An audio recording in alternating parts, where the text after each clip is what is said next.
우리가 북한하면 가난, 기근, 김부자 뭐 이런 것들이 떠오르잖아요. 아니 과거 북한에서 벌어진 사건 사고만 보더라도 똥구멍 찢어지게 가난하기도 했고, 김정은이 연설만 했다 하면 눈물 흘리면서 감사합니다 이러고 있으니까 뭐 이런 상황을 보다 보면 확실히 북한은 정상이 아니구나 라는 생각을 할 수 있을 것 같은데, 실제로 북한에 존재하고 있는 문화는 우리의 상상을 초월했습니다. 일단 어렸을 때부터 김부자의 우상화 교육을 시작으로 세뇌를 시키고, 만약 이에 반발하거나 세뇌가 되지 않는다? 그럼 바로 수용소를 보내버린다고 하죠. 그러다 보니 북한의 인민들은 살기 위해서 또는 출세하기 위해서 김부자를 추앙하게 되는데, 이게 정도가 너무 심해. 아니 김부자 초상화를 지키기 위해 산사태에 쓸려내려가 목숨을 잃는 사람도 있고, 심지어 김부자의 오감을 만족시키기 위한 집단이 존재한다고 하죠. 자 그럼 오늘의 1급 비밀, 수용소 가기 싫으면 김부자를 찬양하라우. 북한 문화편 지금 바로 시작합니다. 김일성, 김정일, 김정은으로 이어지면서 3대째 권력을 세습해온 김부자. 김일성 일가가 오랜 기간 북한에서 해먹을 수 있었던 것에는 이유가 있죠. 자 그럼 오늘은 위대한 수령 김일성 동지의 업적에 대해 알아보겠어.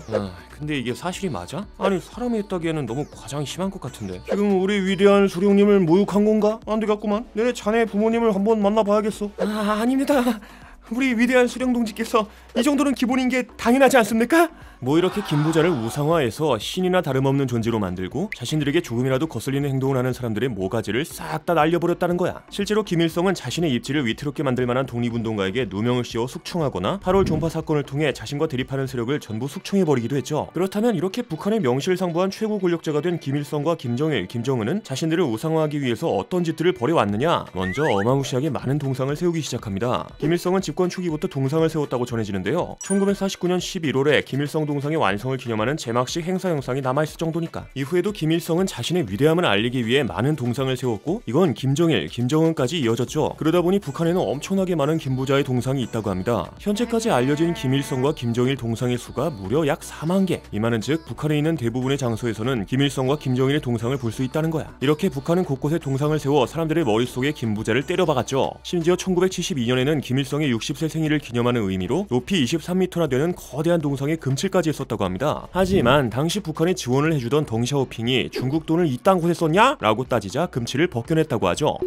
비록 제거했다고는 하지만 23m 높이의 동상에 금칠이라니, 김일성 일가를 우상화하는 일에는 얼마나 진심인지 알 수 있는 거야. 그리고 북한은 김부자에 대한 우상화 교육에도 진심이었는데요. 위대한 수령 김일성 대원수님 혁명 역사 같은 교과서까지 만들어서 어릴 때부터 김부자에 대한 동경심을 심어준다는 겁니다. 우상화 교육은 유치원에 들어갈 때부터 시작한다고 하죠. 북한에서 유치원 교사 생활을 하다 탈북한 사람의 말에 따르면 하루 평균 3시간 정도의 사상교육이 이루어졌다고 합니다. 또 김일성의 생일을 기념하는 행사에서 부를 노래를 위해 3개월에서 4개월 동안 연습한다고 전해지죠. 이런 식으로 어릴 때부터 3시간씩 김부자가 최고다 라는 가스라이팅을 받다 보니 진짜 안타까운 사고가 일어나기도 했는데요. 아니 김일성과 김정일의 초상화를 지키려다 사람이 죽었다는 겁니다. 2012년 6월 11일에 함경남도 신흥군의 시골 마을에서 벌어진 사고로 밤새 내린 폭우로 인해 산사태가 발생했다고 하죠. 이런 재난이 찾아오면 당연히 다른 거 다 버리더라도 안전한 곳으로 대피하는 게 먼저잖아요. 하지만 피해자는 김일성과 김정일의 초상화를 옮겨야 한다 라면서 초상화를 챙겼고, 결국 산사태에 휩쓸려 목숨을 잃고 말았다고 합니다. 아니 아무리 어릴 때부터 우상화를 한다고 하지만 목숨마저 걸 정도라고? 이게 맞아? 라고 생각하고 계신 분이 많으실 것 같은데요. 그러나 피해자가 죽기 전에 쓴 마지막 일기에는 김정은을 동경하는 내용이 가득했죠. 이 말은 즉 진짜로 김부자를 우상으로 여겼다, 뭐 이렇게 볼 수 있는 거지. 참 사람 목숨마저 잃게 만든다니 진짜 무서울 정도잖아요. 그런데 이렇게 우상화로 인해 목숨을 거는 사람도 있지만 이건 말도 안 되는 개소리다 라고 생각하는 사람도 있었습니다. 그리고 만약 북한에서 허용되지 않는 사상을 가지고 있는 사람이라면 강제적으로 끌려가는 곳이 있었죠. 바로 수용소. 북한에 존재하는 수용소는 대표적으로 교화소, 관리소, 노동 단련대 등 우리나라로 치면 감옥 같은 장소에 집어넣는 거라고 보시면 될 것 같습니다.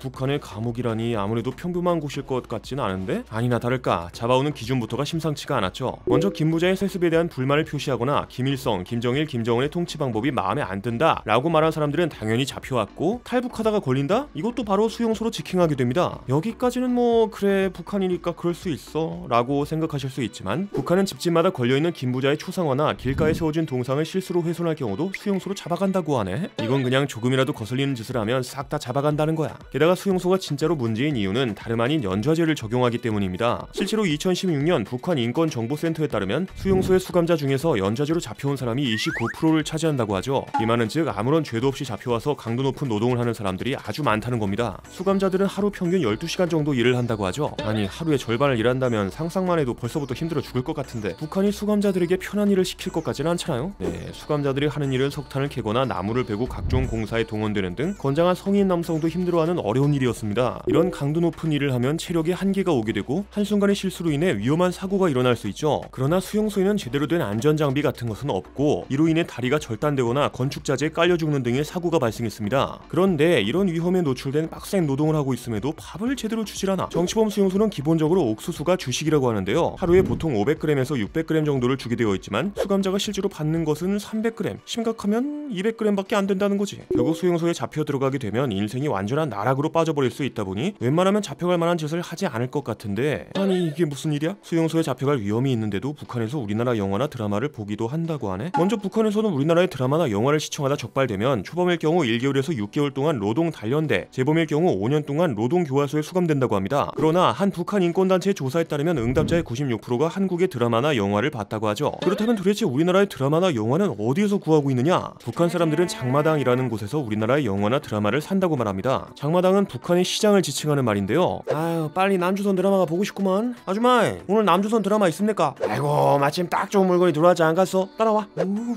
이거 운이 참 좋구만 기래. 오늘은 참 즐거운 하루가 될 것 같구먼. 걸리지 않게 조심해서 봐.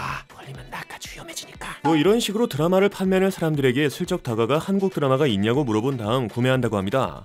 한국 드라마까지 몰래 판매할 정도라니 시장 규모가 상당할 것 같잖아요. 네, 실제로 북한의 장마당은 식품, 가전제품, 의류 등 웬만한 물건은 다 구할 수 있는 곳이죠. 하지만 북한에서 우리나라 대형마트의 역할을 하고 있는 장마당은 원래 불법이었습니다. 왜냐, 예전에 북한은 사회주의 경제체제를 따르면서 소유의 사회와 배급제를 실시했고 자본주의적 거래가 이루어지는 시장을 인정하지 않았으니까. 결국 북한은 농민시장이라는 곳에서 부업을 통해 생산한 농축산물을 거래하게 하면서 제한적으로만 거래를 인정해 왔는데요. 뭐 이런 상황에서 아주 심각한 문제가 터져버렸죠. 먼저 1991년에 소련이 붕괴하면서 다른 공산권 국가들이 흔들리기 시작했습니다. 게다가 1990년대 중반 북한의 고난의 행군이라고 불리는 최악의 경제난까지 찾아와 버렸죠. 고난의 행군이라고 하면 북한의 경제적 상황이 엄청나게 어려워져서 수많은 사람들이 굶어 죽은 어마무시한 사건이잖아요. 이로 인해 북한은 그동안 실시하던 배급을 더 이상 할 수 없게 됩니다. 이렇게 배급조차 못한다고 할 정도로 어려운 상황이라는 것이 알려지자 우리나라를 포함해서 다른 여러 나라들이 북한에 식량을 지원해줬다고 하거든요. 하지만 북한은 이걸 사람들에게 그냥 나누어주지 않았죠. 자기들끼리 먼저 배불릴 만큼 챙겨가는 게 먼저였단 거야. 결국 진짜로 배고픈 사람들에게 돌아가는 식량은 거의 없다시피 했고 사람들은 알아서 살 길을 찾아야 했습니다. 이때부터 사람들이 생존을 위해 다양한 물품을 거래하기 시작하면서 장마당이 전국적으로 확대 나가게 된 거죠. 그러다 보니 북한도 2003년에 장마당을 합법화하는데요. 장마당은 더욱 커지게 되었고 없는 것 빼고 싹 다 있는 시장이 되었습니다. 그러나 뭐든지 다 있다고 하는 장마당에서도 구하기 어려운 물건이 있다고 하네. 바로 콘돔. 북한에서 콘돔을 구하기 어려운 이유는 콘돔이 있는지조차 모르는 사람이 많기 때문이라고 합니다. 2018년에 한양대 평화연구소의 모춘흥 박사가 한 발표에 따르면 북한에서 피임 방법으로 콘돔을 사용하는 사람은 불과 0.2%에 불과했죠. 에이, 콘돔? 그게 뭔데? 또 본 적이 있어야지. 일단 한번 보여줘봐. 예, 콘돔이야. 에이, 이거 뭐이가? 에이, 근데 이거 그냥 풍선같이 생겼는데? 에이,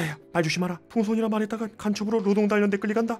내래 정신줄을 놓을 뻔했구만. 그래, 빨치산 정신으로 오늘 콘돔에 대해 공부하겠어. 뭐 이렇게 북한 사람들은 콘돔에 대해 잘 모른다는 거죠.